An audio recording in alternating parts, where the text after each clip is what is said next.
دا چې ملګرو د فاحشې په دې ډک دور کې فاحشې اوج ته رسېدلې ده، څپې وهي، همدا شان خلک د فاحشې په دې ګرم بازار کې له ځانه ورک دي. ولې؟ ځکه د محمد صلی الله علیه وسلم مبارک شخصیت به هغه د هغه په قدمونو قدم نه ایښودل دي. نو د محمد صلی الله علیه وسلم د مبارک شخصیت 15مه ویډیو ده. په دې ویډیو کې غواړو د هغه په مجلس باندې بحث وکړو.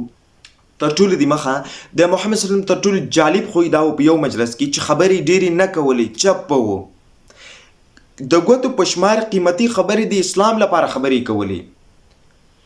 تر ټولو بهترین خوی ګوري که تاسو چیرته فکر وکړئ په یو مجلس کې څوک چې بیخي زیات غږیږي، په بحثونو کې ښکیل کېږي، ډېر موضوعات راخلي، په هر موضوع کې ځان ثابتوي، نو دا علمي شخص نه دی، دا یوازې د ځان ثابتوي، یوازې ځان ثابتوي.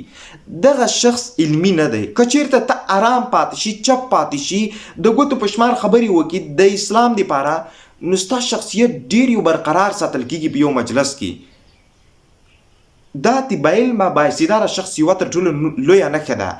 زه پخپله یو باعلمه شخص، بااستعداده شخص په دې باندې پیژنم چې کمې خبرې کوي، په بحثونو کې نه ښکیل کېږي، په هره برخه خبرې نه کوي، په هره برخه کې یو ځینې انسانان تاسو ګورئ په هره برخه کې خبرې کوي، په یو مجلس کې په هره برخه کې ځان ثابتوي. دویمه خبره، په یو مجلس کې به ناست و، کله به چې یو چا بحثونو باندې به یې سر شه، د اسلام خلاف خبرې به یې شروع کړې، مسخرې به شروع شوې، نو ته به ځای پر ځای باندې له دغه ځای څخه سکوت کوو، یعنې دغه ځای مجلس به یې ځای په ځای پرېښود، له دغه ځای څخه به بهر شو.